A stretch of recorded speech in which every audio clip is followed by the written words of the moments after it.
dengan bangga mempersembahkan serial Sandiwara Radio Misteri Mak Rompang. Misteri Mak Rompang. Misteri Mak Rompang.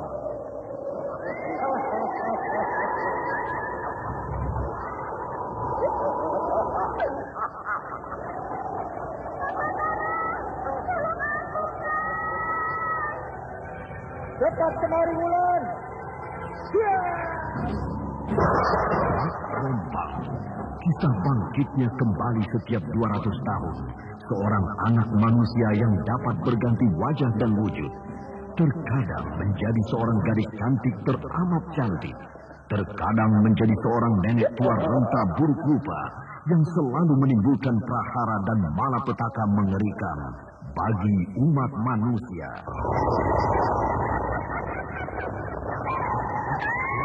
Bahaya, itu tangan bahaya. Sina, cepat tinggalkan tempat ini. Tunggu Kamila, aku mau menutup warung dulu. Jangan pikirkan warungmu, pikirkan nyawamu. Menjauh, tuk-tukan sudah menjauh. Aku pintu berapa panas. Tuk-tukan ada di mana, Wina? Tuk-tukan pada jalan bagus. Ini cepat. Ini keluar dari desa.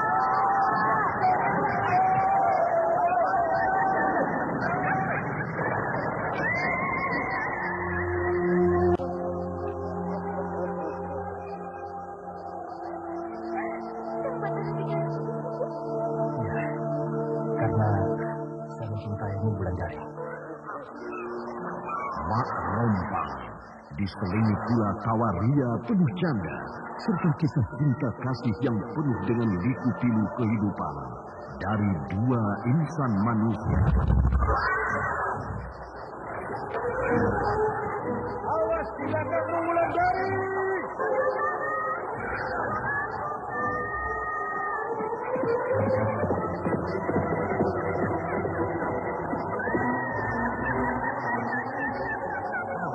Celaka, Wulandari dibawa lari Mak Rompang.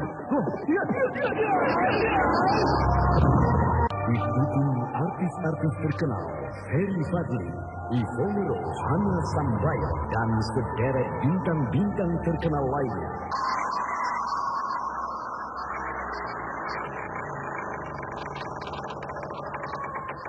Aku ingin meminta kembang goyangan ini supaya aku juga punya malam pengantin seperti yang kau alami.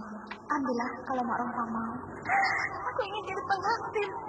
Aku ingin jadi pengantin seperti yang kau alami, Jagini.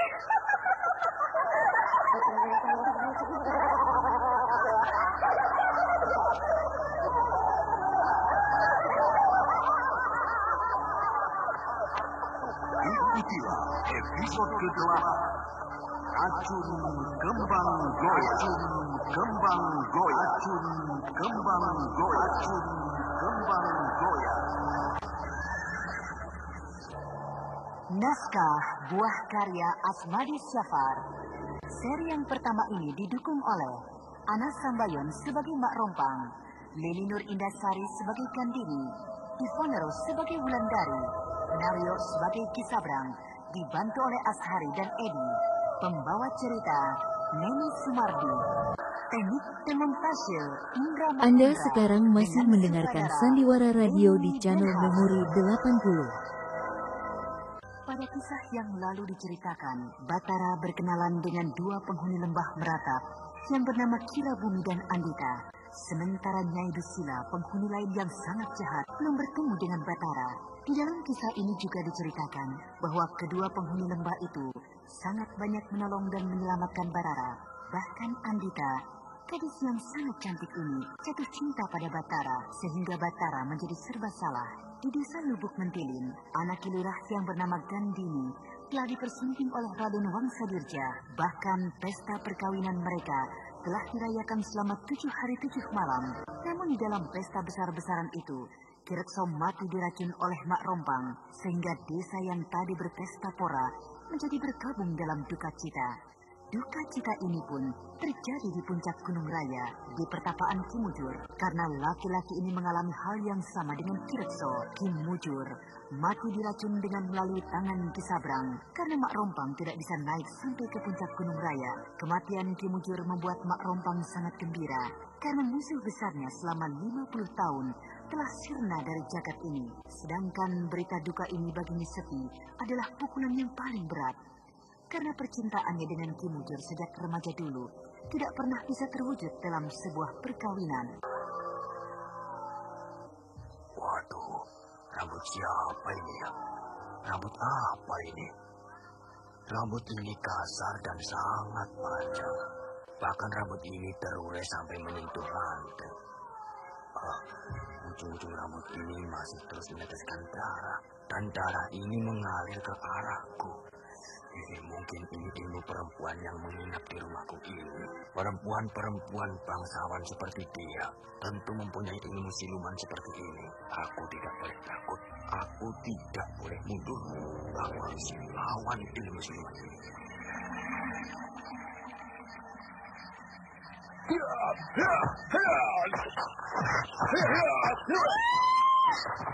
Kenapa kau pukul aku?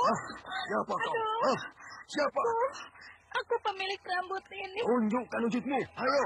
Aduh, aku ada di dalam rambut ini. Kalau kau tidak mau menampakkan wujudmu, maka aku yang akan membuatmu pergi dari sini.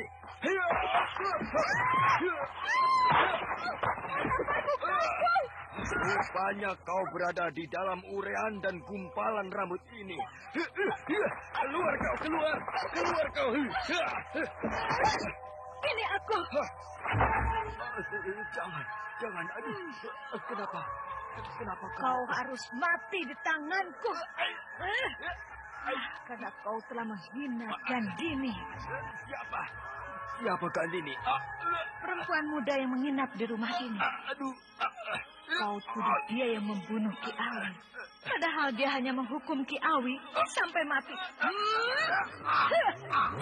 Mati kau.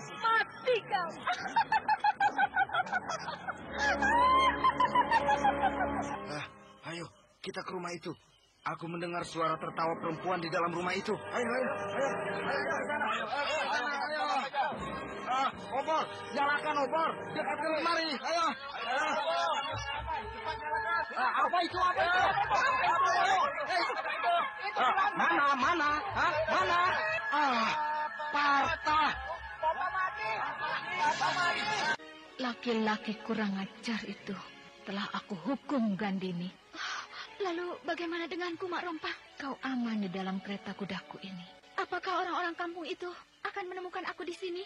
Apakah kau lupa bahwa aku punya kekuatan untuk menghancurkan mereka? Tapi orang-orang kampung itu tidak menerima kematian kawan mereka. Siapa yang berani mencarimu ke dalam kereta kudaku ini, Gandini? Lihat burung-burung gagak silumanku. Akan aku suruh menghancurkan mereka. Iya.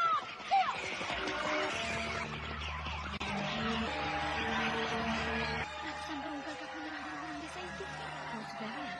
Kau aman di sini. Kau aku tolong begini karena kau sedang berbadan dua. Iya. Kalau kau letih, tidurlah. Aku yang akan menjaga. Bila orang-orang itu datang kemari mengganggumu. Terima kasih. Hei, apa yang terselip di sanggulmu ini? Kembang goyang. Kau masih memakai kembang goyang di rambutmu? Karena saya ingin mengingat malam pengantin yang tidak akan bisa saya lupakan seumur hidup saya, Mak Rompang. Oh, malam pengantin seperti itu yang tidak pernah aku alami semasa aku muda dulu. 250 tahun yang lalu. Dan kini aku sangat ingin menjadi pengantin setelah aku menjalin hubungan cinta dengan Kisana Keling. Oh, Kisana Keling. Rupanya Mak Rompang sudah punya hubungan cinta dengan perwira Singasari itu. Aku ingin meminta kembang goyangmu ini supaya aku juga punya malam pengantin seperti yang kau alami. Ambillah kalau Mak Rompang mau. Terima kasih, Gandini. Nah, lihat, kalau aku selipkan kembang goyang ini di rambutku, persis kan? Persis kan aku seperti pengantin? Iya, Mak Rompang seperti pengantin baru. Aku ingin jadi pengantin. Aku ingin jadi pengantin seperti yang kau alami, Gandini.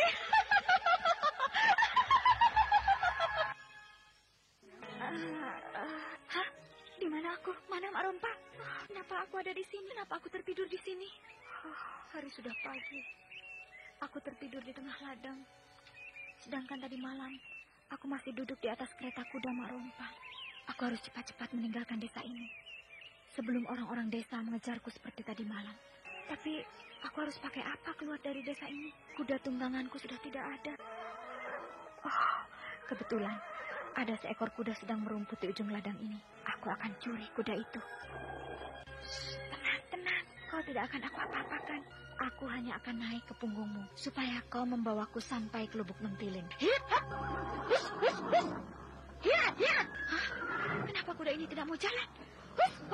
Wah, kau rupanya yang berdiri di depan kuda ini sehingga binatang ini tidak mau jalan. Itu bukan kuda tungganganmu. Itu sebabnya dia tidak mau jalan.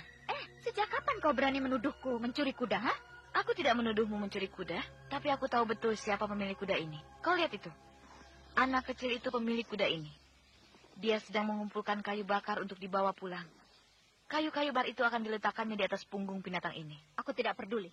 Aku berharap tidak usah kau bawa kuda ini. Kembalikan pada yang punya. Kalau aku tidak mau, kau mau apa? Mau menghadangku seperti ini? Tidak perlu, kalau kau berbaik hati. Tidak usah kau mengajarkan tentang budi pekerti di hadapanku. Aku lebih tahu daripadamu, karena aku adalah anak kandung lurah yang bernama Ki Rekso. Sedangkan kau hanya seorang anak tiri dari lurah yang baru. Minggir. Kalau kau tidak mau, aku tabrak kau. Ya. Karena ibuku istri Ki Sabrang. Padahal aku tidak pernah bermimpi jadi anak orang berpangkat, apalagi sebagai anak Ki Sabrang. Tapi apa yang dilakukan Gandini di desa ini? Anak pemilik kuda itu datang kemari. Lebih baik aku menghindar. Ki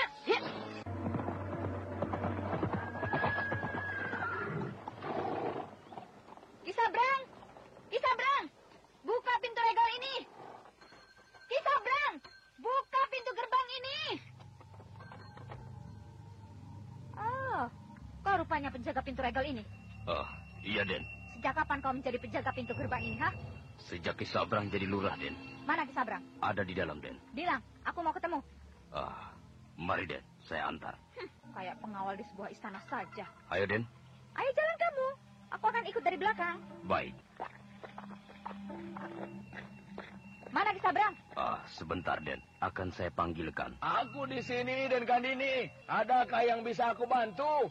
Sikapmu sudah membuat aku muak, Ki Sabrang. Ada apa ini, ha? Kok tiba-tiba Den Gandini marah padaku? Baru saja aku akan masuk kemari. Pintu regolmu sudah tertutup rapat. Setelah aku marah-marah, baru monyet ini membukakannya. Maaf, Den. Saya bukan monyet. Kalau bukan monyet, apa sebutan yang pantas buat kamu, ha? Seekor monyet, kalau sudah dapat pisang dari majikannya, maka diapakan pun monyet itu mau dan persis seperti itu. Tapi saya jangan disamakan dengan monyet. Kalau kau tidak mau disamakan dengan monyet, lalu mau disamakan dengan apa, ha? Dengan anjing, dengan babi, atau dengan apa? Kalau kau tidak suka, mari kita bertarung. Supaya kau tahu bahwa anak kilurah yang lama ini bukan seperti perempuan lain. Mari. Mohon maaf, Den Gandini. Mohon maaf atas kesalahan penjaga pintu regol ini. Dan kau, Giro, pergilah. Ya, Ki. Dan kali kau pasti aku habisi. Aku minta maaf atas kesalahan dia tadi, Den Gandini. Seharusnya bukan Ki Sabrang yang minta maaf padaku, tapi dia. Ya, aku minta maaf atas nama dia. Tidak perlu. Kenapa tidak perlu, Den? Apa Ki Sabrang mau ribut denganku? Bukan begitu maksudku, Den. Sudah diam. Baik, Den. Apa yang akan Den Gandini sampaikan padaku siang ini? Tolong bilang pada anak tiri Ki Sabrang, jangan merasa jadi hebat di kampung ini. Anak tiri saya, Den? Iya, Wulandari. Mana dia? Mana aku tahu kalau dia merasa mau jadi jagoan, akan aku sikat dia. Tunggu dulu. Tidak ada yang perlu aku tunggu. Tapi yang jelas, aku masih sebagai perwira pengintai di desa ini. Dia berani melawan aku, berarti dia melawan Soejan Darmas Raya. Dia siapa, Den? Wulandari. Den Gandini, jangan marah-marah seperti ini, Den. Bukankah antara Den Gandini dan aku masih terikat pada sebuah tali persaudaraan? Persaudaraan apa? Bukankah kita sama-sama orang kepercayaan Mak Rompang? Jangan membawa-bawa nama Mak Rompang. Aku tidak suka mendengarnya. Kurang ajar. Gandini bilang apa, Ki Sabrang? Dia menganggap remeh aku. Dia tidak menghargai aku sebagai lurah yang baru di desa ini. Kalau Ki Sabrang izinkan, saya mau menghabisinya, Ki. Sulit, Kiro. Apa Ki Sabrang meragukan kemampuan saya dan Ulung? Kalau aku meragukan kemampuan kalian berdua, tidak mungkin kalian aku pakai sebagai penjaga keamanan di rumahku ini. Nah, apalagi Ki? Kau harus ingat, Giro, Gandini itu bukanlah seperti kebanyakan perempuan. Dia sudah ditempa oleh almarhum bapaknya. Dia mempunyai kepandaian olah kedijayaan yang mungkin kalian berdua pun tidak akan sanggup menghadapinya. Allah, Ki Sabrang, itu kan anggapan Ki Sabrang, bahkan anggapan banyak orang. Tapi sebenarnya dia itu tidak ada apa-apanya, Ki. Betul begitu? Betul, Ki. Tapi kenapa ketika Gandini menghajar kalian beberapa hari yang lalu, tidak kalian lawan, hah? Kami masih menunggu izin Ki Sabrang. Kalian ini ada-ada saja. Betul, Ki. Saya tidak main-main. Ada yang harus kalian perhitungkan terhadap diri perempuan itu. Apa, Ki? Gandini itu istri Raden Wangsadirja. Nah, kita mencoba mengganggu Gandini. Sama juga kita mengganggu Raden Wangsa. Iya juga ya. Nah, tapi aku tetap akan membalas penghinaan ini. Kita racun saja, Ki. Jangan. Aku ingin dengan cara yang lain. Sudah, Ki. Kita racun saja. Bukankah Kirakso pun mati diracun orang? Kalau kita meracun Gandini, maka orang pasti akan menuduh kita yang meracun Kirakso. Padahal kita tidak tahu menahu tentang kematian Kirakso. Iya juga ya. Bagaimana kalau kita serang rumahnya pada malam hari? Sudah. Biar aku yang memikirkan. Bagaimana caranya membalas sakit hatiku ini? Ki Sabrang masih berpikir bagaimana caranya membalas penghinaan Gandini. Sedangkan tukang pukul Ki Sabrang yang baru duduk di lantai. Bahkan tukang pukul Ki Sabrang itu terus memanas-manasi Ki Sabrang. Ki Sabrang tampak berpikir keras. Sesekali ia menghirup minuman hangat yang tersedia di sampingnya. Betul kan? Wulandari sudah mengakui kalau aku adalah bapaknya, Suni. Karena kau sebagai ibu kandungnya adalah istriku. Yang bilang itu siapa? Ada orang yang melaporkan padaku. Siapa orang itu? Tidak usah kau tahu. Yang penting bagiku bahwa Wulandari sudah mengakui kalau aku ini adalah bapaknya. Walaupun aku sebagai bapak tiri. Kalau begitu, seluruh harta yang Ki Sabrang sediakan untuk Wulandari sudah bisa aku miliki, bukan? Harta yang mana? Bukankah Ki Sabrang sedang membuatkan rumah lagi untuk Wulandari? Nah, rumah itu untukku. Rumah beserta isinya. Kamu itu gila harta betul. Bukankah aku sudah memberi sebuah rumah yang besar untukmu? Bukankah harta suami berarti juga harta istri, Ki Sabrang? Tidak. Sudah cukup aku memberimu harta kekayaan, Suni. Kau sudah punya rumah, kau sudah punya perhiasan yang mahal-mahal, kau sudah punya baju yang bagus-bagus, kau sudah punya kereta kuda, kau sudah punya banyak pelayan dan banyak lagi. Padahal selama ini kau tidak punya apa-apa, bukan? Bahkan untuk makan sehari-hari pun kau kadang-kadang tidak punya. Dulu memang aku miskin. Tapi kini, bolehkan aku memiliki apa yang tidak aku punya dulu? Dan semua itu tentu berkat Ki Sabrang. Sudah, jangan merayu aku. Aku tidak merayu, Ki. Aku cuma memohon. Boleh kan seorang istri memohon pada suaminya? Suni, kau sudah terlampau banyak menikmati kekayaanku. Sedangkan istri-istriku yang terdahulu tidak semujur dengan kamu. Aku cuma... tidak bisa. Rumah yang sedang aku bikin sekarang tetap untuk Wulandari. Karena rumah yang dulu sudah kau miliki. Jadi Kilang tetap berniat untuk mengambil Wulandari sebagai istri? Tidak. Dia itu sudah aku anggap sebagai anakku sendiri. Boleh kan seorang bapak membuatkan rumah untuk anaknya? Ya, tentu saja boleh. Nah, kau lihat. Bukankah aku sudah banyak berkorban untuk kebahagiaanmu? Kau aku buatkan rumah. Wulandari aku buatkan rumah. Bahkan kini, rumah yang kau tempati ini adalah rumahku, bukan rumahmu sendiri. Bahkan di rumah ini pun kau sudah menjadi seorang istri lurah yang dihormati oleh seluruh penduduk desa ini. Nah, apalagi? Iya, aku tahu bahwa aku adalah seorang istri yang membawa keberuntungan. Karena semenjak Ki Sabrang mengawiniku, maka cita-cita Ki Sabrang menjadi lurah terpenuhi. Iya kan? Ya. Cuma ada satu ganjalan lagi yang belum bisa aku singkirkan. Ganjalan apa itu, Ki? Anak Kirekso. Kandini? Ya, perempuan itu selalu saja menentang aku. Bahkan tampaknya dia ingin menyingkirkan aku dari desa ini.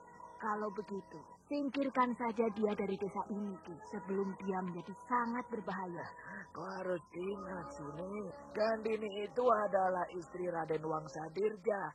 Nah, bila kita menyingkirkan Gandini, sama saja dengan kita menantang Raden Wangsa Dirja. Sedangkan kedudukanku sekarang ini berkat kemurahan hati Raden Wangsa.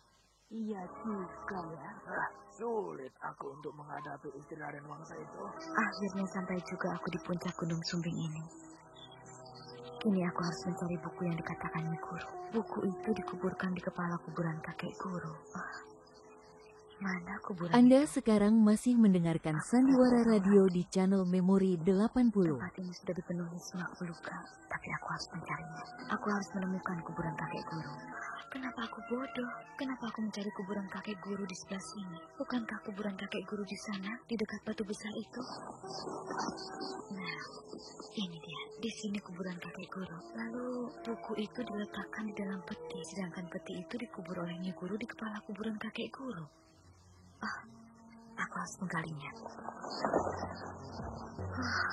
Lama juga kalau menggali dengan tangan. Aku harus menggali dengan apa ya? Dengan potongan kayu ini.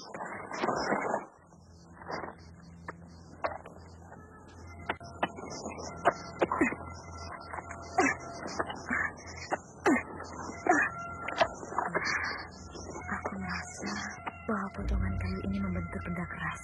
Pasti itu peti yang dikatakan Nyi Guru. Ya, ini adalah peti kayu itu.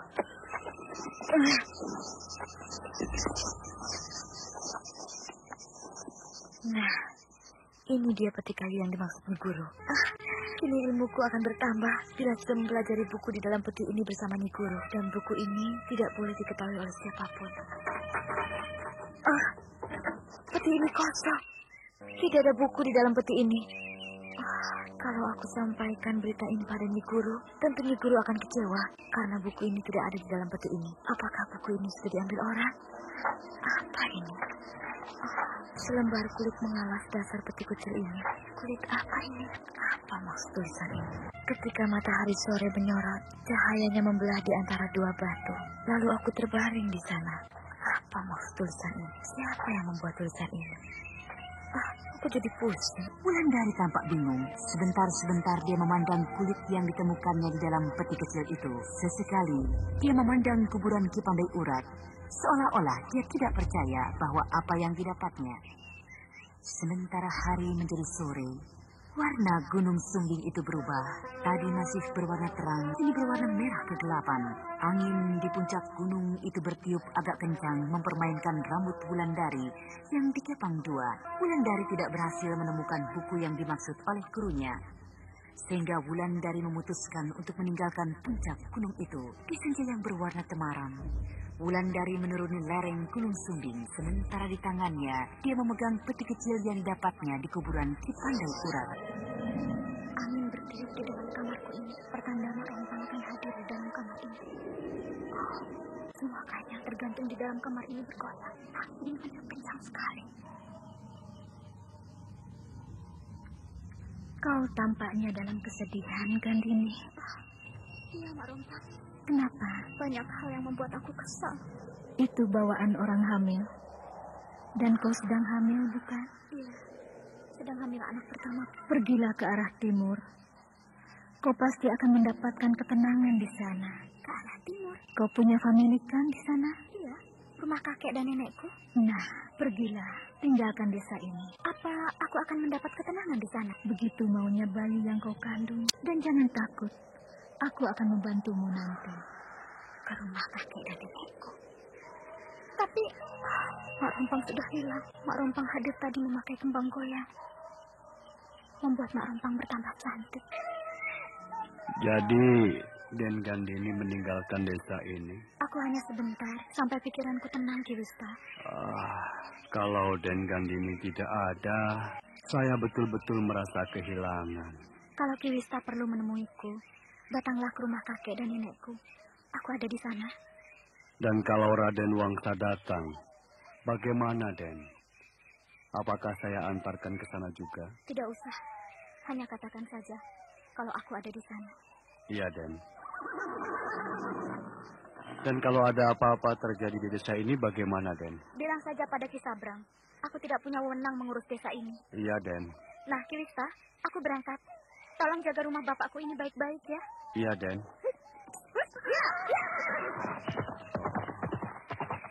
Hilang sudah keturunan Ki Akso di desa ini, sehingga membuat Ki Sabrang bertambah merajalela. Semoga aku tidak bertemu dengan satu orang pun di jalanan ini. Ada seseorang menunggang kuda ke arahku. Aku tidak bisa bersembunyi. Penunggang kuda itu sudah melihat aku. Bagaimana dengan peti kecil ini? Pasti dia curiga melihat peti ini. Betul juga kata Nyi Guru. Jangan melewati jalan yang biasa dilalui orang. Penunggang kuda itu sudah seperti aku kenal. Gandini. Lagi-lagi kau yang menghadang perjalananku, Wulandari. Maaf, aku tidak menghadang perjalananmu. Kebetulan saja aku sedang lewat di sini. Kau rupanya berniat untuk memanas-manasi aku, ha? Aku tidak berniat apa-apa. Aku memang kebetulan lewat di sini. Kau rupanya mau menunjukkan padaku bahwa aku sudah tidak ada harganya di mata kamu, ha? Aneh. Kenapa kau menuduhku seperti itu, Gandini? Cara kau memandang aku.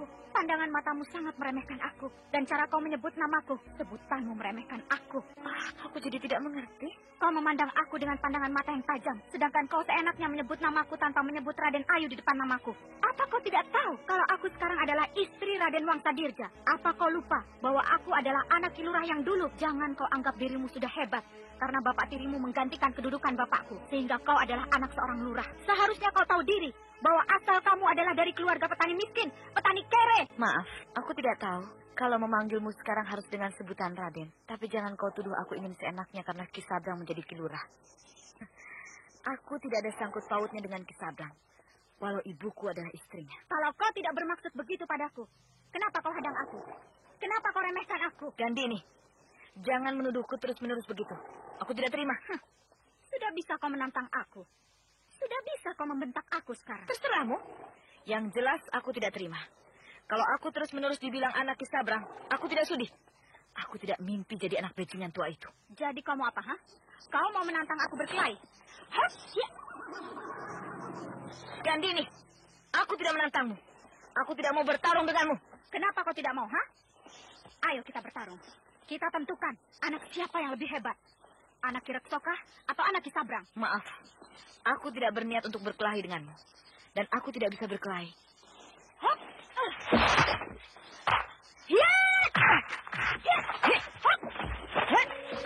Kau bilang tidak bisa berkelahi, tapi caramu mengelakkan seranganku sudah terbukti bahwa kau mahir ilmu keniscayaan. Mungkin itu hanya kebetulan saja. Dan apakah ini juga kebetulan? Dan ini lagi. Bangun kau. Ayo bangun. Hidungku mengeluarkan darah. Mukaku seperti dihantam puluhan gada. Ayo bangun.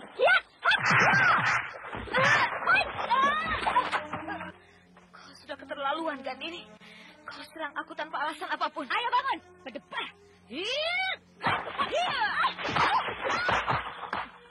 Kau keterlaluan. Kau serang aku. Mari kita bertarung. Kalau memang itu yang kau hendaki. Mari kita bertarung sampai salah satu di antara kita mati. Gandini mencabut golok pendek dari pinggangnya. Rupanya dia ingin membunuhku di sini.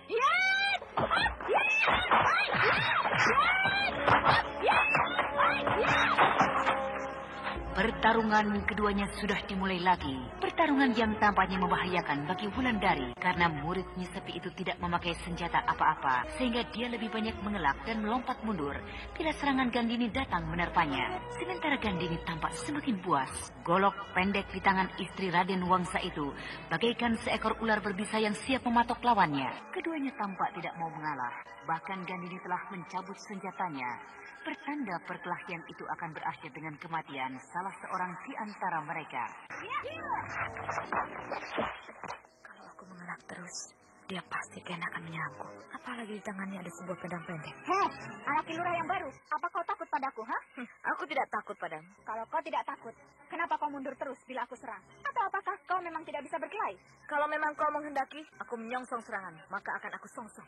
Sombong juga kau bicara. Nah, ini songsonglah seranganku ini.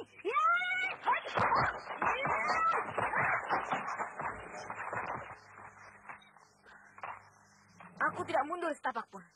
Sedangkan seranganmu tidak mengenai tubuhku. Aduh! Aku hanya menjabak bajumu. Jangan takut. Lihat ini. Kau robek bajuku. Iya. Robekan itu persis di dadamu. Dan kalau aku mau, aku bisa merobek dadamu. Jangan sombong kau.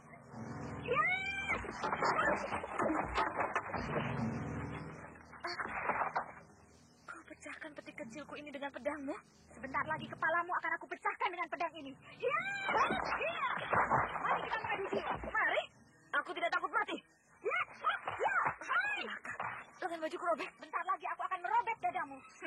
Kau hanya bisa merobek bajuku karena kau memakai senjata. Sedangkan aku hanya dengan tangan kosong. Apa kau tidak malu berbuat seperti itu? Aku tidak peduli apakah perbuatanku itu memalukan. Yang aku pikirkan sekarang hanya satu.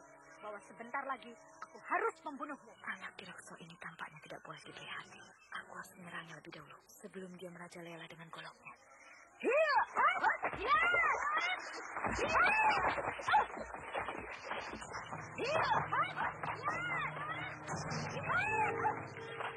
Perkelahian Wulandari dengan Gandini semakin seru.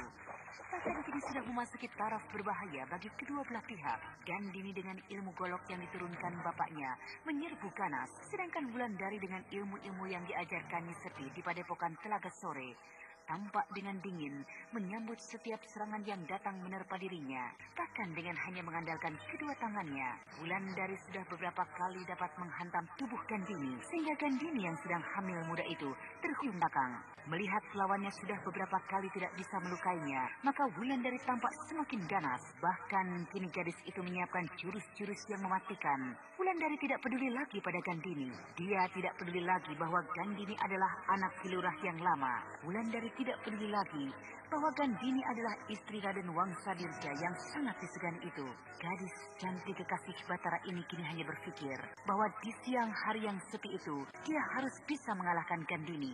Ia ingin melampiaskan dendam lama yang tidak pernah dikeluarkannya. Dendam lama terhadap Gandini yang sejak dulu meremehkannya, yang sejak dulu ingin merebut Batara dari tangannya. Pertarungan masih berlanjut. Anda sekarang masih mendengarkan Sandiwara Radio di channel Memori 80. Menyembur keluar dari hidung Gandini ketika sebuah tendangan menghilang dari kiri ke kanan menghantam muka perempuan itu. Gandini masih nanar terkena serangan Wulandari, sehingga memberikan kesempatan untuk Wulandari melancarkan serangan kedua. Serangan itu mengarah pada senjata Gandini yang digenggamnya, sehingga senjata golok pendek di tangan Gandini terpental jauh ke tepi jalan.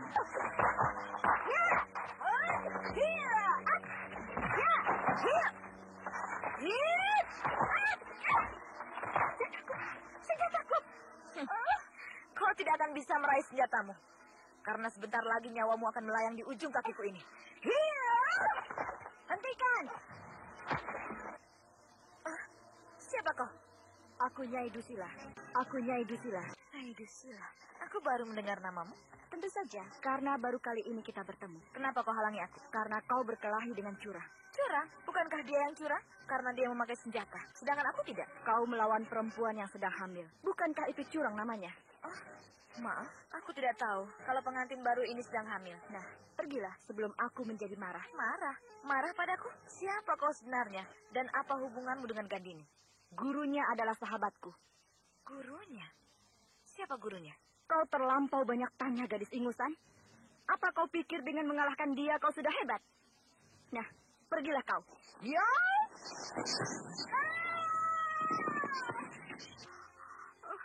Terima kasih. Siapa sebenarnya Kisanak ini? Aku bernama Nyai Dusila, penghuni daerah ini. Dari mana kau kenal bapakku? Jangan banyak bicara dulu. Kau harus istirahat. Kau terluka. Ya, aduh. Nah, duduklah. Lalu atur nafasmu baik-baik. Untung. Kau beruntung. Kenapa? Kau hanya luka luar, sedangkan kandunganmu tidak apa-apa. Kalau kandunganmu terganggu, kau pasti dalam bahaya. Iya. Atur terus nafasmu. Aku akan menolongmu. Iya. Nah, aliran darahmu sudah mulai teratur kembali. Nadimu berdenyut seperti biasa. Iya, badanku mulai terasa segar. Rupanya tadi kau mendapat lawan yang tangguh. Aku tidak menyangka kalau Wulandari mempunyai ilmu sehebat itu. Kau masih beruntung, karena dia belum memiliki ilmu. Bila saja dia dapat mempelajari buku di dalam peti kecil yang dibawanya, maka kau tidak akan bisa bertahan lebih dari 5 jurus. Ya, begitu. Tarik nafasmu dalam-dalam. Terus. Terus. Badanku sudah semakin segar. Lukamu sudah tidak berbahaya lagi. Silakan duduk seenakmu ya. Tapi luka di hidungku masih terasa perih. Itu hanya luka luar. Nanti juga akan sembuh dengan sendiri. Terima kasih. Di mana Kisanak mengenal bapakku? Aku tidak pernah kenal dengan bapakmu. Tadi kau bilang pada Wulandari bahwa kau adalah kawan guruku. Sedangkan guruku adalah bapakku sendiri. Kau pasti punya guru yang lain selain bapakmu. Bukankah begitu? Guru? Aku tidak pernah punya guru selain bapakku. Rupanya kau tidak peduli pada gurumu yang satu itu. Guru?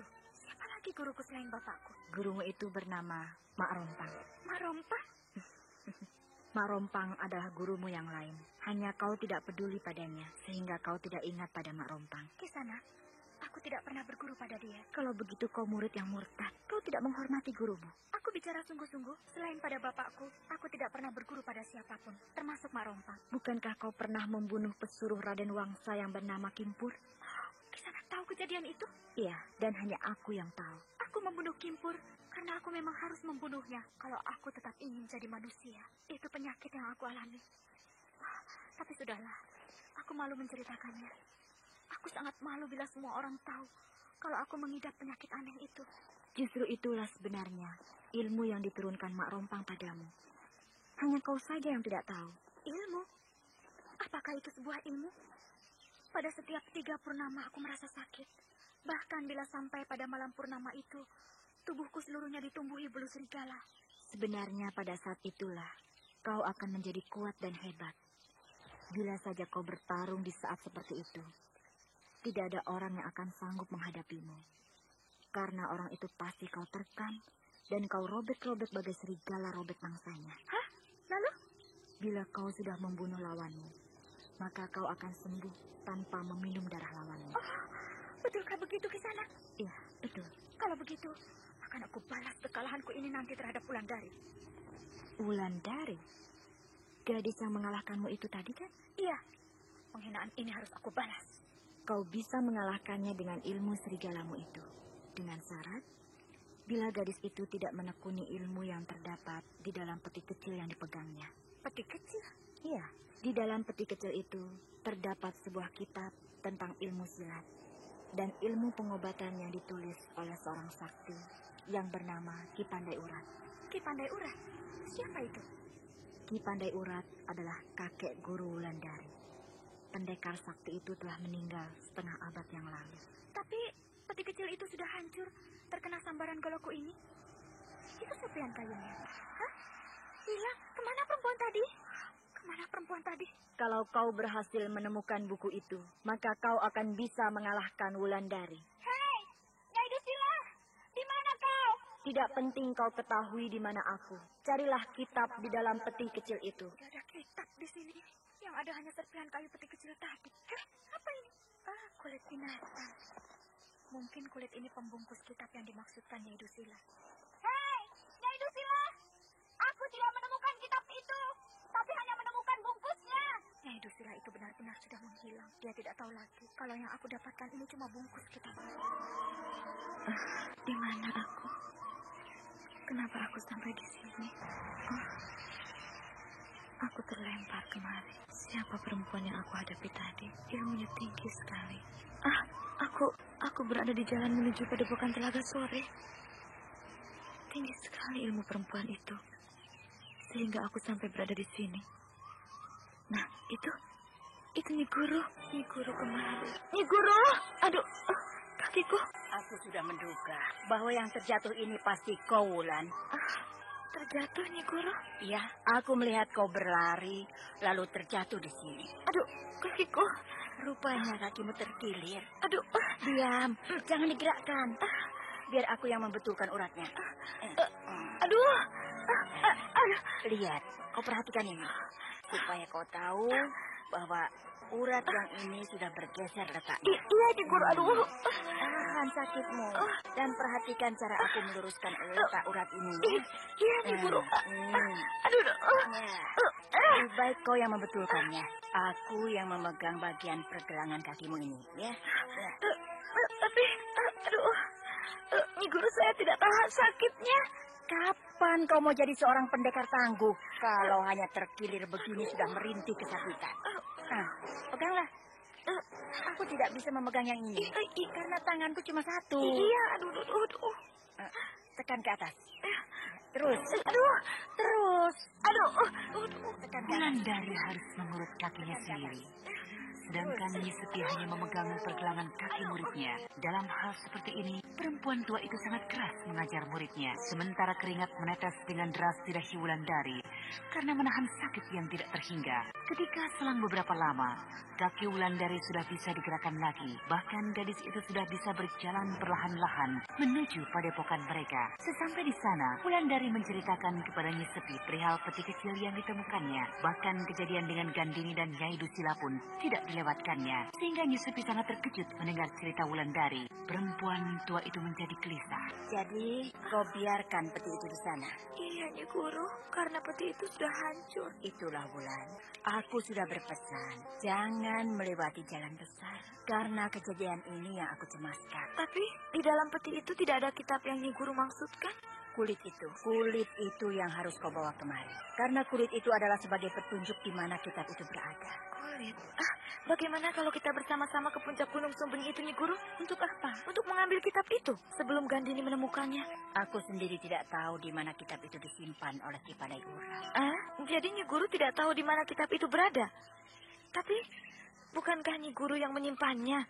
Dan kenapa Ki Pandai Urat? Kitab itu memang aku yang menyimpannya. Tapi ketika suatu malam aku bermimpi, maka di dalam mimpi itu aku merasa bahwa aku bersama kakek gurumu membuat sebuah tulisan di atas lembar kulit rusa. Lalu kulit rusa itu dimasukkan ke dalam peti kecil. Dan peti kecil itu dikubur persis di kepala kuburan kakek gurumu. Dan kitab itu, Nyi Guru? Dalam mimpiku, kitab itu kakek gurumu yang menyimpannya sendiri. Sehingga aku tidak tahu di mana kitab itu disimpan. Jadi Nyi Guru tidak tahu sama sekali? Tidak, Wulan. Aku tidak pernah tahu lagi di mana kitab itu disimpan oleh kakek gurumu. Aku tidak berani melanggar pesannya di dalam mimpi itu. Sehingga aku biarkan saja peti itu terkubur setengah abad lamanya. Karena aku hanya boleh mempelajari isi kitab itu bila aku sudah mempunyai murid. Dan kitab itu harus muridku yang mengambilnya. Dan yang lebih aneh lagi, aku lupa sama sekali apa yang tertulis di atas kulit rusa itu. Ya, semua itu maksud kakek gurumu adalah untuk menjaga keselamatan isi kitab itu. Supaya tidak jatuh ke tangan orang yang tidak berhak. Iya, Nyi Guru. Dan saya pun lupa apa yang tertulis di atas kulit rusa itu. Semoga saja Gandini dan perempuan aneh itu tidak menemukan kulit rusa itu. Wulandari lama termenung di tepi Telaga Sore.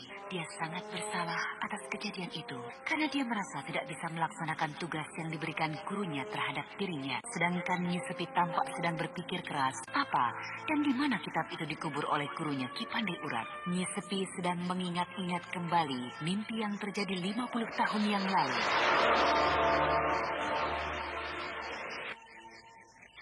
Kenapa Nyi Guru tidak boleh mencari kitab itu?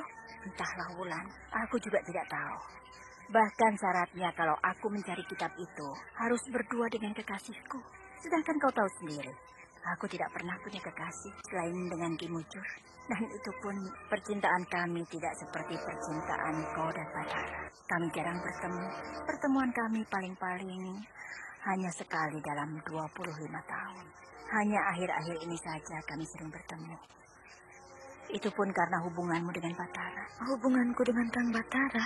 Kami berdua selalu mengawasimu. Karena kami tidak mau kalau hubungan kalian menjadi hubungan yang terlampau intim sehingga melewati batas-batas susila. Nyi Guru menjaga saya sampai begitu? Lebih baik menjaga daripada terjadi yang tidak kita inginkan. Iya, Nyi. Itu sebabnya aku menyuruhmu mencari kitab itu karena kau sudah menjalin hubungan cinta dengan Batara. Jadi syaratnya itu, Nyi Guru? Iya. Hubungan cinta yang telah direstui oleh kedua belah pihak yang dituakan. Sedangkan aku dan Ki Mucur boleh dikatakan tidaklah resmi. Karena tidak ada yang meresmikan hubungan kami berdua. Karena kami tidak mempunyai orang tua. Tidak mempunyai orang yang dituakan. Sedangkan kalian lebih beruntung. Apakah hubungan cinta dengan kitab itu, Nyi Guru? Entahlah, Bulan. Mungkin maksudnya mungkin dianggap kalau orang sudah menjalin hubungan cinta, berarti orang itu sudah dewasa. Bukankah Nyi Guru sudah dewasa ketika itu? Walau hubungan cinta Nyi Guru tidak diresmikan orang yang dituakan? Ya, betul juga.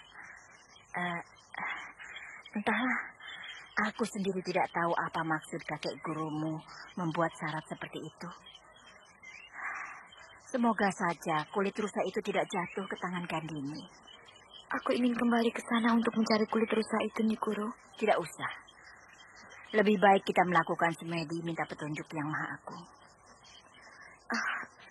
Baik, Nyi Guru. Menjelang malam, aku harus bisa sampai di kampung kakek dan nenekku. Ya. Ada lagi yang menghalangi jalanku. Apakah itu juga Wulandari? Hei, minggir kamu. Kalau tidak, aku tabrak dengan kudaku ini. Ya. Aku tidak mau menempuh bahaya lagi. Aku tidak akan bertarung dengan perempuan yang menghadangku ini. Aku akan terus memacu kuda ini, lalu aku tabrak dia. Ya. Mampus kau. Akan aku lumbat tubuhmu dengan kudaku ini. Ya. Hah, perempuan itu hilang. Oh, dia masih ada di depanku. Minggir kamu. Raja, malah dia tersenyum padaku. Hah, perempuan itu hilang lagi.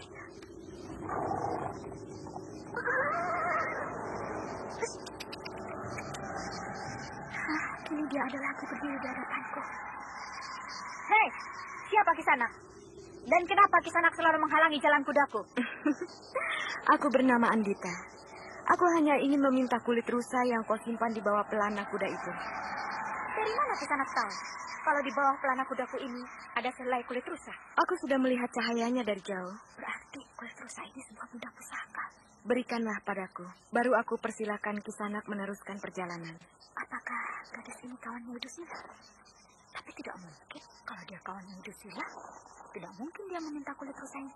Ayolah, sebelum aku merebutnya dari tanganmu. Kalau aku tidak mau? Terpaksa aku mengambilnya dengan paksa darimu. Kenapa harus kau paksa aku memberikannya kepadamu? Karena kau juga mendapatkannya dari orang lain. Jangan seenaknya kamu bicara. Kulit rusa ini milikku, bukan milik orang lain. Kau bohong. Padahal benda itu kau dapat dari seorang gadis bernama Wulandari. Rupanya kau sudah menguntitku sejak tadi pagi, sehingga kau tahu dari mana kulit rusa ini aku dapat. Tapi untuk apa sebenarnya kulit rusa ini olehmu? Akan aku berikan pada kakakku. Siapa kakakmu itu? Kang Batara. Kang Batara? Siapa kau sebenarnya? Kalau kau perhatikan baik-baik wajahku ini, pasti kau mengenalku. Aku memang pernah melihatmu, tapi aku sudah lupa. Di mana? Aku yang mengantarkan bingkisan Kang Batara ketika kau menikah. Oh iya, aku baru ingat. Rupanya kau yang menggait Kang Batara, sehingga dia lupa untuk kembali ke kampung halamannya. Jangan bicara begitu kamu, Gandhi. Lalu kamu apa, ha? Perempuan jalang? Oh, kau benar-benar keterlaluan. Ih, terimalah.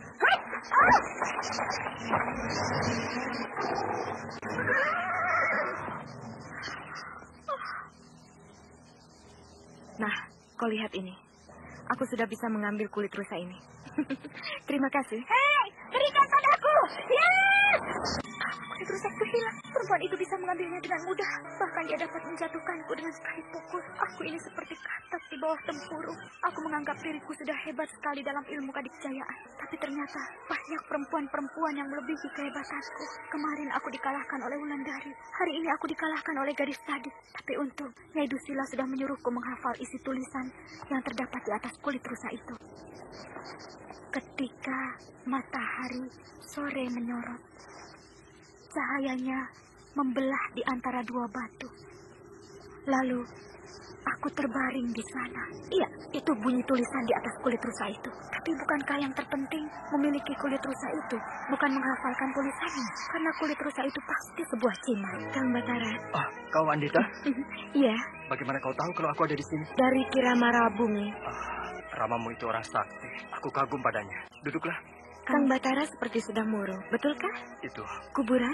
Di sana terbaring guruku yang selama ini merawat dan mengajari aku ilmu kadikjayaan dan tata krama kehidupan ini. Namun sayang, ketika beliau wafat, aku tidak berada di samping beliau karena aku sedang terbaring sakit di kampungmu. Oh, aku ikut berduka cita atas kejadian yang menimpa Kang Batara. Terima kasih Andita, kau gadis yang baik. Apa yang kau pegang itu?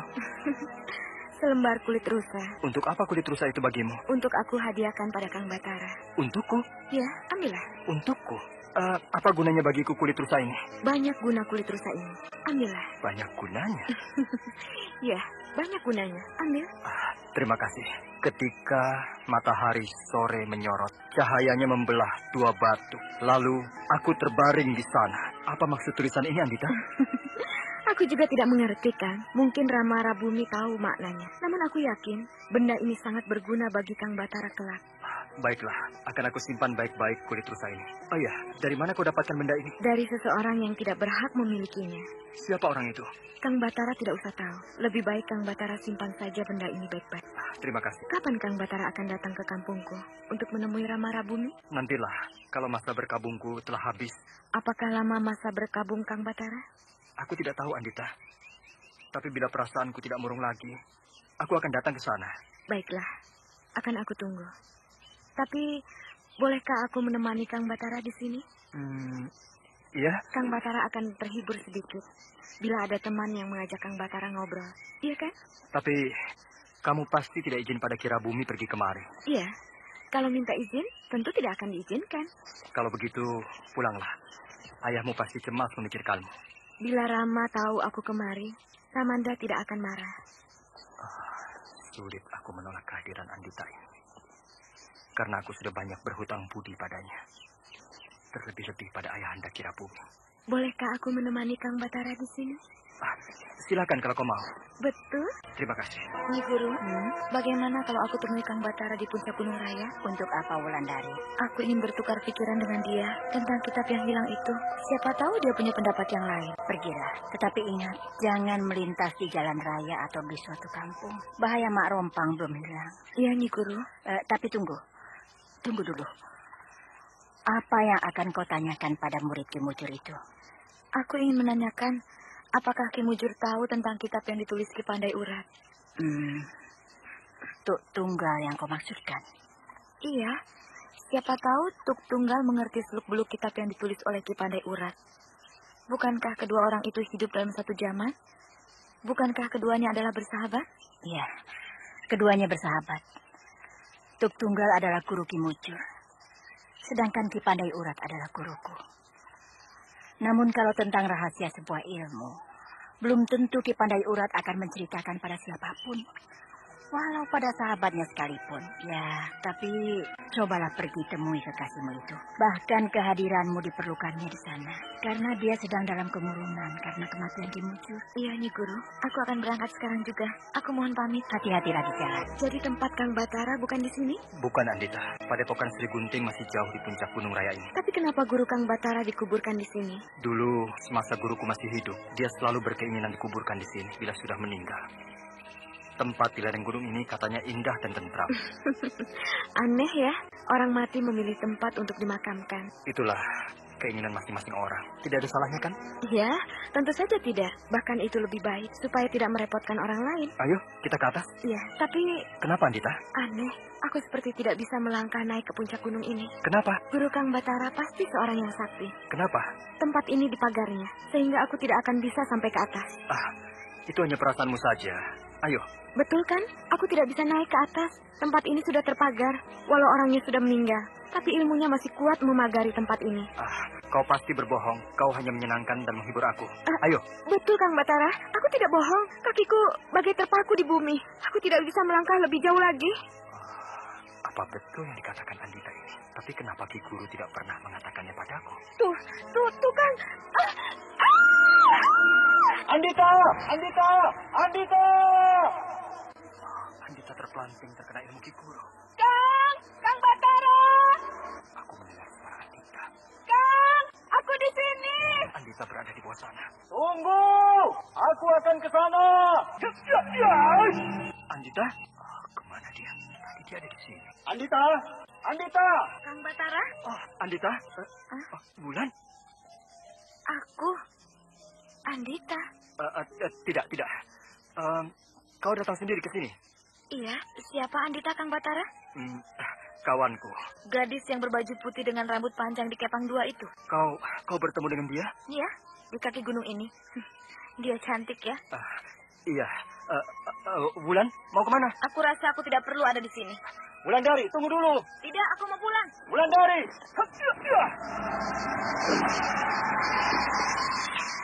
Jangan halangi aku. Tunggu, Wulan. Aku mau bicara. Bicaralah dengan gadis cantik yang bernama Andita itu. Batara tampak cemas. Dia berdiri di hadapan kekasihnya itu.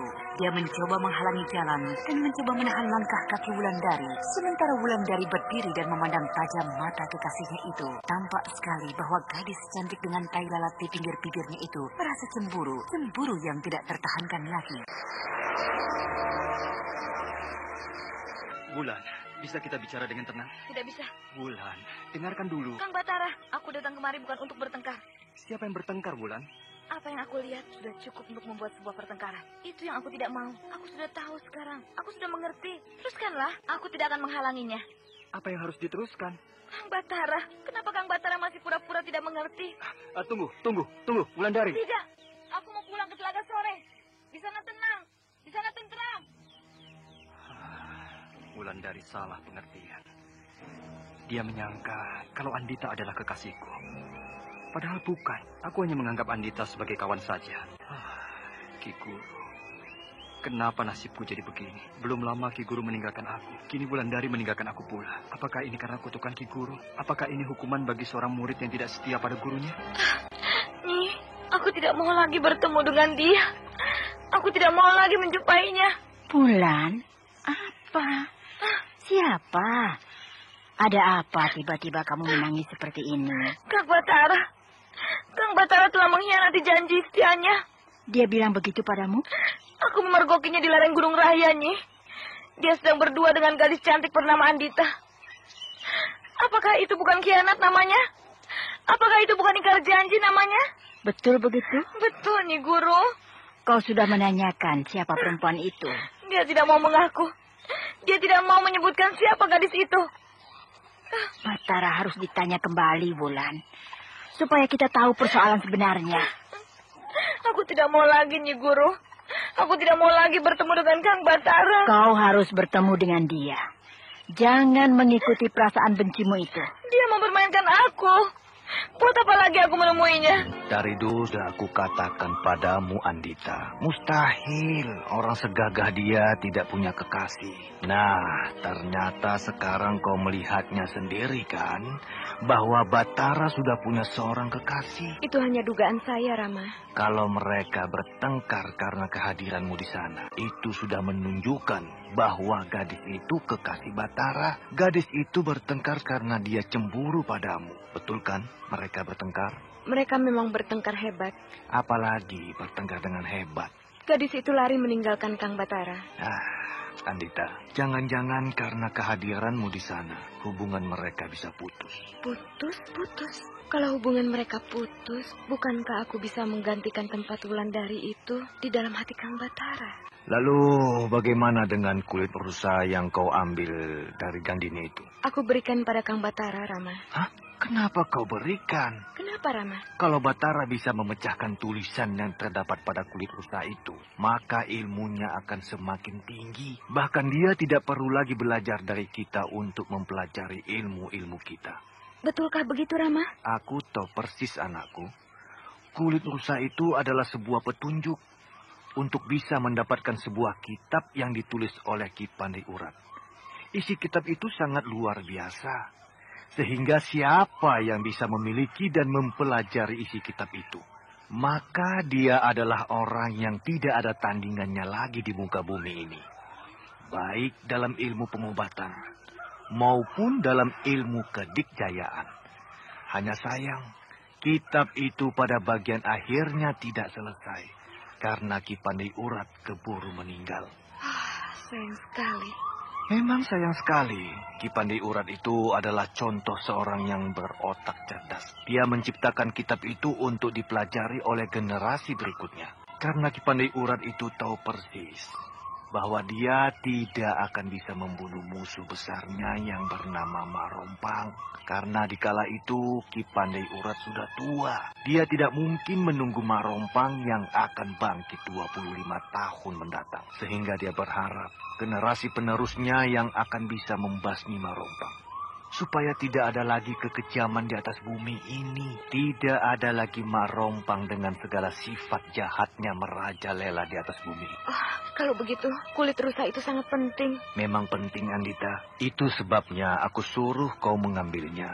Lalu kau berikan padaku. Karena aku takut kalau kitab itu nanti jatuh ke tangan orang yang berhati jahat. Bukankah Mak Rompang sekarang sedang dalam kebangkitannya, Rama? Iya, dia sekarang sedang bangkit untuk mengacau di bumi kita ini.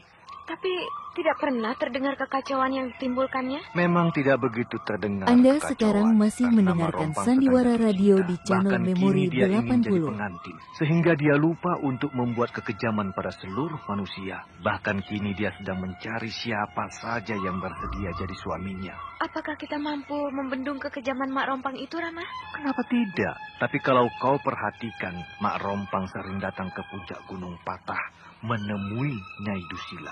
Entah apa yang mereka rundingkan. Nah, kau bisa bayangkan, anakku, dua kekuatan jahat sedang bersatu. Bagaimana kita akan menghadapi mereka, kecuali dengan memiliki kitab yang ditulis oleh Ki Pandai Urat itu.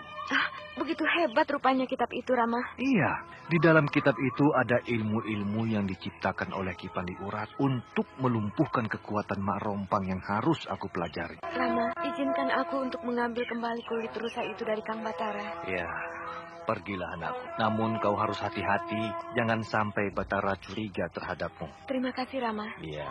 Aku mohon diri.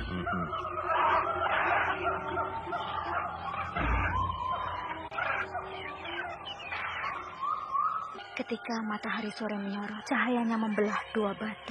Lalu aku terbaring di sana. Apa maksud tulisan yang tertera di atas kulit rusa itu ya? Sayang, kulit rusa itu sudah hilang dari tanganku. Kalau tidak, tentu aku bisa mencari tulisan yang lain.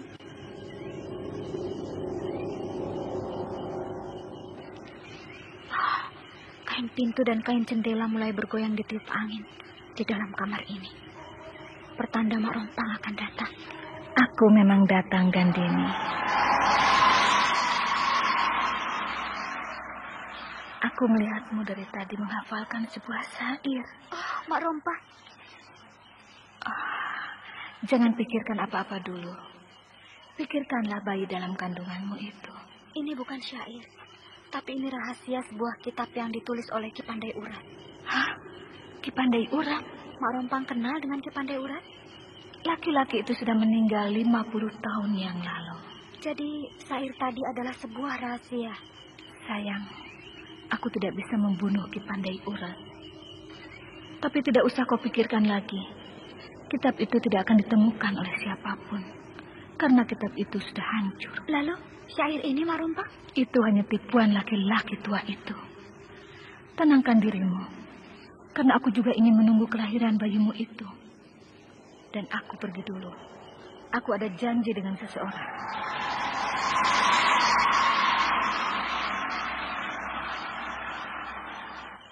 sekali Mak Rompang itu. Dia seperti sedang kasmaran. Kembang goyang itu dipakai di sanggulnya. Sudah 100 hari aku menunggu kuburan Ki Guru. Sudah saatnya aku turun dari puncak gunung ini. Sudah saatnya aku selesaikan persoalanku dengan Wulandari. Supaya dia tidak kecewa terus sepanjang hari. Kini aku harus pamit pada kuburan Ki Guru.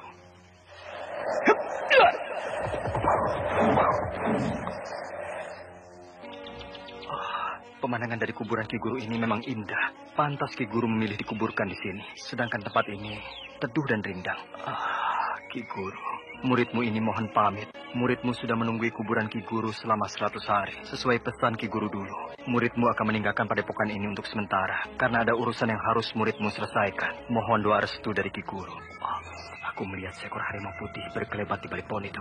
Apakah harimau itu penunggu gunung ini? Atau...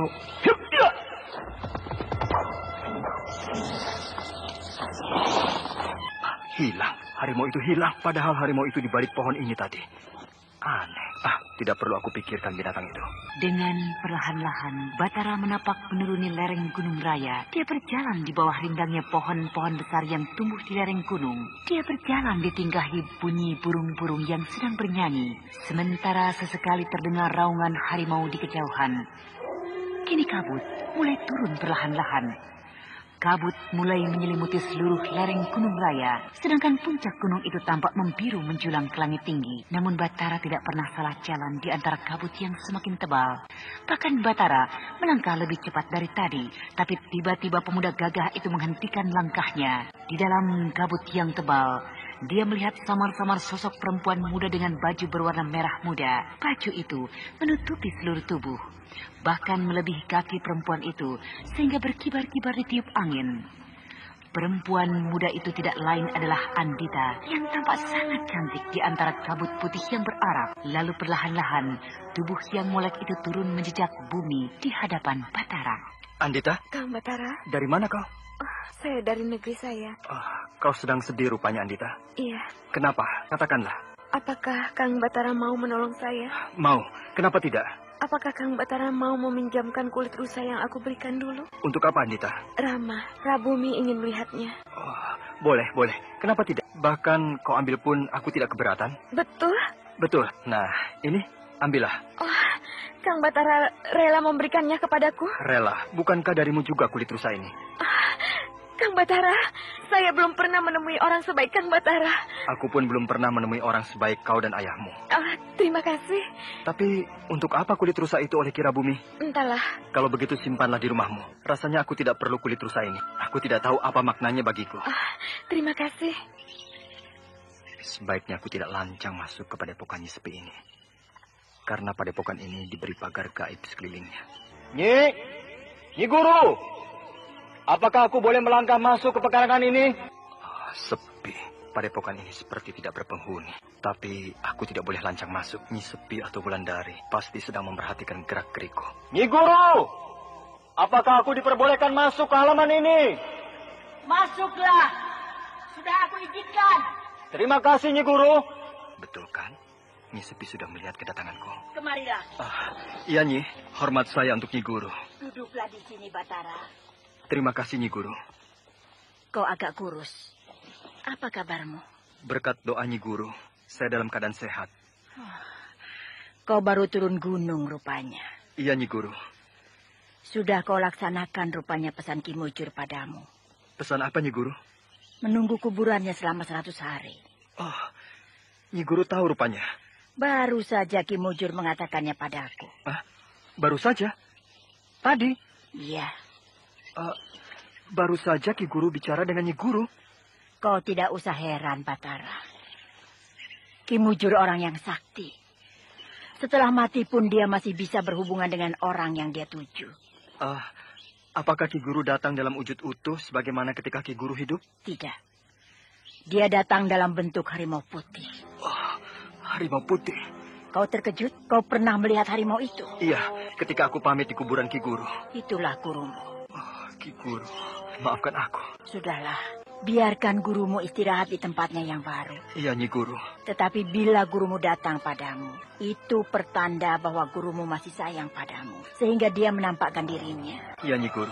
Nyi Guru, bolehkah aku menemui Wulandari? Ada sesuatu yang akan kau sampaikan padanya. Iya, Nyi Guru. Kalau begitu, sampaikanlah padaku. Nanti akan aku sampaikan pada Wulandari. Tapi Nyi Guru... Aku tahu, setelah berpisah selama 3 bulan, tentu kau sangat merindukannya. Atau cintamu pada Wulandari sudah berubah? Tidak, Nyi Guru. Tidak pernah berubah. Bagus kalau begitu. Nah, apa yang akan kau sampaikan pada Wulandari? Katakanlah. Tapi... Rupanya kau malu untuk menyampaikannya padaku? Atau ada sesuatu yang tidak boleh aku ketahui? Maaf, Nyi Guru. Aku hanya ingin bertemu dengan Wulandari. Dia sedang melakukan tapa brata. Apakah sudah lama Wulandari bersemedi, Nyi Guru? Sudah. Entah kapan selesainya. Aku tidak tahu. Kenapa dia melakukan tapa brata, Nyi Guru? Dia ingin menenteramkan hatinya yang sedih. Nah, apa yang akan kau sampaikan pada Wulandari? Sampaikanlah padaku. Batara berdiri lama memandang Wulandari yang sedang bersemedi di sebuah batu besar. Tubuh gadis itu tidak bergerak sedikit pun, sedangkan nafasnya turun naik secara teratur. Batara maklum, dia tidak bisa mengganggu Wulandari dalam keadaan seperti itu. Sementara Nyesepi memandang Batara penuh selidik. Kalau kau tak keberatan, sampaikanlah padaku apa yang akan kau bicarakan dengan Wulandari. Nyi Guru. Apa kau tidak mau menyampaikannya padaku? Apa kau masih menganggapku orang lain? Kalau iya, kenapa dan buat apa kau memanggilku dengan sebutan Nyi Guru? Mohon maaf, Nyi Guru. Saya malu untuk bicara terus terang di hadapan Nyi Guru. Kau mau bicara masalah gadis yang bernama Andita, bukan? Iya, Nyi Guru. Nah, bicaralah. Nyi Guru ini hebat. Dia tahu apa yang akan aku bicarakan pada Wulandari. Kenapa kau diam? Ayo, bicaralah. Saya dan Andita tidak punya hubungan apa-apa. Kecuali hanya hubungan sebagai kawan. Aku sudah menduga apa yang akan kau sampaikan pada Wulandari. Tapi apakah bisa aku pegang keteranganmu ini, Batara? Saya bicara jujur, Nyi Guru. Kenapa dulu lain yang kau sampaikan pada Wulandari? Lain? Saya belum pernah bilang apa-apa pada Wulandari, Nyi Guru. Saya bersumpah. Jadi kau belum bilang apa-apa? Belum, Nyi Guru. Karena Wulandari sudah tidak mau bicara dengan saya. Baiklah, aku mempercayai keteranganmu ini. Karena walau bagaimanapun, aku dan Ki Mujur sudah menyetujui hubungan kalian berdua. Kini aku ingin menanyakan, siapa gadis yang bernama Andita itu? Dan sejauh mana kamu berkawan dengan dia? Ingat, Batara, jangan kau rusak hubunganmu dengan Wulandari. Jangan kau hilangkan kepercayaan aku dan gurumu. Kalau kau tidak mau mengatakannya, tidak apa-apa. Namun aku tetap beranggapan bahwa kau sudah mengkhianati cinta Wulandari. Seperti apa yang dikatakan Wulandari padaku 3 bulan yang lalu. Bagaimana kalau saya bicara langsung pada Wulandari, Nyi Guru? Apa kau tidak pernah diberitahu oleh Ki Mujur bahwa seseorang sedang melakukan tapa brata tidak boleh diganggu? Tahu, Nyi Guru. Nah, jangan kau... Anda sekarang masih mendengarkan Sandiwara Radio di channel Memori 80. Maaf, Nyi Guru. Yang saya maksudkan, saya akan bicara setelah Wulandari selesai melakukan tapa bratanya. Baiklah kalau begitu. Nanti kalau Wulandari sudah selesai melakukan tapa brata, maka akan aku sampaikan permintaanmu ini pada dia. Lalu, kemana muridku itu menemuimu? Saya berada di puncak Gunung Raya. Baik. Kalau boleh saya tahu, Nyi Guru, kenapa Wulandari melakukan tapa brata? Hatinya sedang susah. Susah karena melihatmu bersama dengan Andita. Susah karena dia telah menghilangkan sebuah benda milik kakek gurunya. Benda apakah itu, Nyi Guru? Selembar kulit rusa. Kulit rusa? Iya. Kulit rusa dengan sebuah tulisan di atas kulit itu? Iya. Kau tahu di mana kulit rusa itu? Baru saja 2 hari yang lalu, saya berikan pada seseorang. Jadi kulit rusa itu pernah berada di tanganmu? Iya. Lalu kepada siapa kau berikan kulit rusa itu? Maaf, benda itu aku berikan kepada Andita. Andita?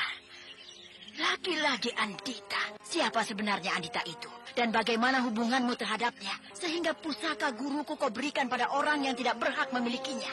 Batara, kalau kau salah jawab, maka aku akan menghukummu. Bahkan kau akan aku buat cacat seumur hidup. Bicaralah yang jujur. Atau kau ingin mencoba bagaimana jahatnya ilmu-ilmuku? Maaf, Nyi Guru. Beribu kali maaf. Saya tidak seburuk yang Nyi Guru sangka. Bicaralah yang jujur. Sebelum aku memukulmu dengan ilmu 10 jari dewa. Dari mana kau dapatkan benda itu? Kulit rusa itu saya dapatkan 3 bulan yang lalu dari Andita. Dan kini Andita meminjam kembali kulit rusa itu. Maaf, Nyi Guru, saya tidak tahu kalau kulit rusa itu adalah milik kakek guru Ki Pandai Urat. Andita. Sedangkan kulit rusa itu dirampas dari tangan Wulandari oleh Nyai Dursila. Hah? Nyai Dursila? Kau kenal dengan Nyai Dursila? Tidak, tapi dia adalah penghuni puncak Gunung Patah. Silumankah dia? Iya, Nyi Guru. Dia siluman. Dia orang bunian. Nyai Dursila adalah orang bunian. Pantas Wulandari tidak bisa menghadapinya. Baiklah, Nyi Guru. Saya mohon pamit. Saya akan kembali ke puncak Gunung Raya. Tunggu. Iya, Nyi Guru. Apakah kau tahu apa tulisan yang tertera di atas kulit rusa itu? Tahu, Nyi Guru. Betul? Betul. Coba sebutkan. Aku ingin mendengarnya. Ketika matahari sore menyorot, cahayanya membelah 2 batu. Lalu aku terbaring di sana. Begitu bunyi tulisan yang terdapat di atas kulit rusa itu, Nyi Guru. Apa maksud tulisan itu? Apa maksud Ki Pandai Urat untuk menulisnya? Apa ada rahasia di balik tulisan itu, Nyi Guru? Ada. Cuma aku tidak mengerti bagaimana maksud tulisan itu. Nyi Guru, saya mohon pamit dan saya mohon maaf atas kesalahan yang saya lakukan ini. Iya, pergilah. Nanti kalau Wulandari sudah selesai semedinya, akan aku suruh menemuimu di puncak Gunung Raya. Terima kasih, Nyi Guru. Kenapa orang ramai di ujung desa ini? Apa yang terjadi? Kisanak, ada apa orang ramai di sana? Ada orang mati. Mati kenapa? Mati dibunuh orang. Dibunuh orang? Siapa pembunuhnya? Entahlah, di lehernya ada bekas cekikan. Jadi mati dicekik orang?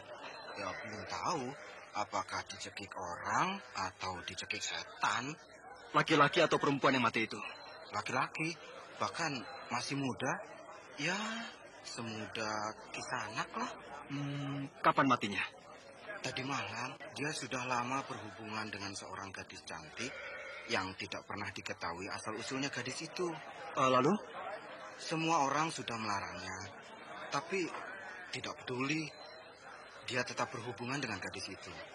Kenapa semua orang melarangnya? Karena gadis itu gadis aneh. Dia selalu datang tengah malam. Lalu mereka memadu cinta sampai larut malam, bahkan sampai dini hari. Baru gadis itu pulang. Bukan aneh namanya itu. Biasanya pemuda yang mendatangi gadis. Ini kan terbalik. Gadis yang mendatangi pemuda. Bahkan sebelum pemuda malang itu meninggal, dia sering menari-nari dan bicara sendiri. Sedang di tangannya ada sebuah kembang goyang pemberian gadis kekasihnya itu. Sekarang mana kembang goyang itu? Entahlah, tidak ada yang tahu. Walau dukun yang menolong pemuda itu sudah mencari kembang goyang yang selalu dipegang pemuda itu setiap hari. Aneh juga kematiannya ya. Kisanak pasti bukan orang daerah ini. Iya, memang bukan. Kini Kisanak mau kemana? Mau pulang. Permisi. Oh iya. Cantik sekali gadis yang duduk di dekat pengantin tadi. Pinto. Wah, kamu bicara sendiri ya? Tidak. Alah, tadi kamu bicara sendiri. Ingat gadis yang cantik itu ya? Apa kau tidak terpikat dengan kecantikan gadis tadi, Jatuh? Ya, tentu saja. Tapi aku takut kejadian yang sama terjadi lagi pada kita. Kejadian yang mana? Kematian Silar di desa Tanah Retak beberapa hari yang lalu. Bukankah bermula dari berkenalan dengan seorang gadis di suatu pesta perkawinan? Itu kan kebetulan saja. Ayolah, kita pulang. Aku akan menunggu gadis itu di sini. Untuk apa? Ya, ingin tahu siapa namanya dan di mana rumahnya. Sudah. Dia itu tidak akan lewat di sini. Dia pasti lewat di sini. Siapa bilang, Punto? Dia bilang begitu tadi padaku. Kalau begitu, aku pulang. Kau tidak mau menemani aku menunggu gadis itu? Tidak. Jadi kau takut pada seorang gadis? Ya tidak. Kalau begitu temani aku menunggu gadis itu. Baiklah. Aku ingin melihat juga wajah gadis itu dari dekat. Lama juga ya. Padahal pesta perkawinan itu sudah selesai. Mungkin dia masih di sana berbincang-bincang dengan mempelai wanita. Buat apa? Apakah dia tidak tahu kalau kita sudah siap menantinya di sini? Punto, apa kamu sudah janji dengan gadis itu? Ya, rasanya begitu. Belum juga muncul. Seharusnya dia sudah datang. Mungkin dia tidak berani lewat sini, Punto. Kenapa tidak? Cahaya bulan sangat terang. Dia tidak perlu takut. Bulan sudah condong ke arah barat. Sebentar lagi hari akan pagi. Apakah gadis itu tidak jadi lewat di jalan ini? Lihat. Ada bayangan putih berdiri di sana. Mana? Itu. Akhirnya datang juga dia. Punto, tapi gadis itu tidak berpakaian putih kan? Mungkin dia sudah ganti pakaian. Itu pasti bukan dia. Aku yakin pasti dia. Nah. Dia mendekat kemari. Bagus itu. Mari kita dekati dia. Itu bukan dia, Punto. Dia. Aku pulang saja. Pergilah. Kalau kau takut, nakut kawanku itu. Kang. Nah, betul kan gadis yang aku lihat di tempat upacara perkawinan tadi? Kang. Iya. Melamun ya.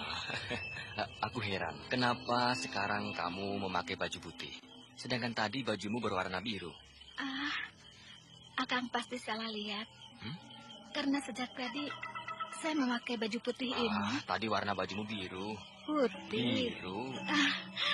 Terserah Akang lah. Yang pasti sekarang saya memakai baju putih. Mau kemana? Mau pulang. Tapi aku sudah menunggumu sejak tengah malam tadi. Terima kasih. Kalau Akang sudah mau menunggu saya selama itu. Kenapa lama sekali? Kamu baru datang?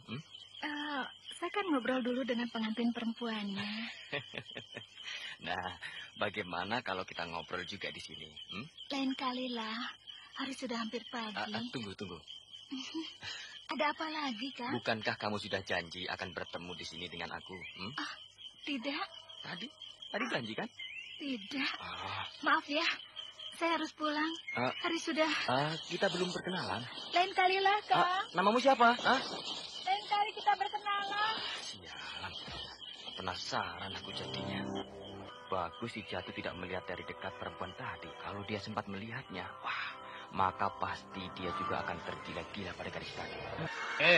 Punto. Wah, dari tadi aku lihat kamu duduk saja. Ayo, ayunkan paculmu sebelum musim paceklik datang. Mana pernah ada musim paceklik di kampung kita ini, Jatuh?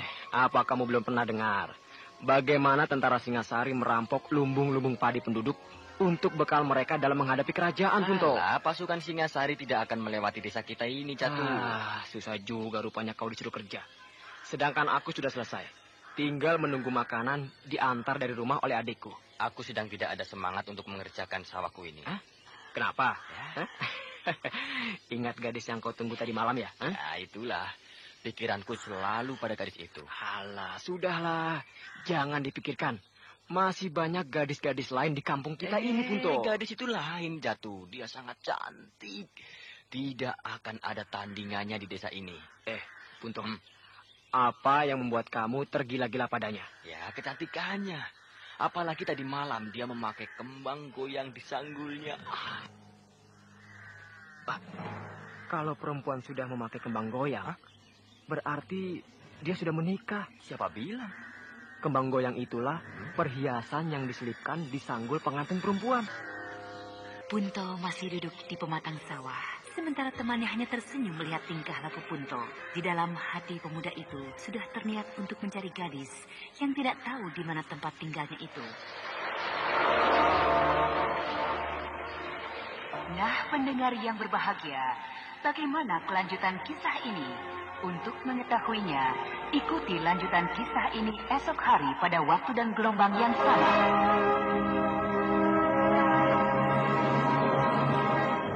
Demikianlah tadi serial Sandiwara Radio Misteri Mak Rompang episode ke-8 Racun Kembang Goyang dipersembahkan oleh Denhas Adia Suara bekerja sama dengan PT Sinar Effendi Murni, produsen tablet obat kuat Aladina, obat terlambat bulan Menpas Kapsul, tablet obat kuat dan pegalinu Duta Rema, dan jamu godok Jab Gorilla. Terima kasih atas perhatian Anda. Sampai jumpa.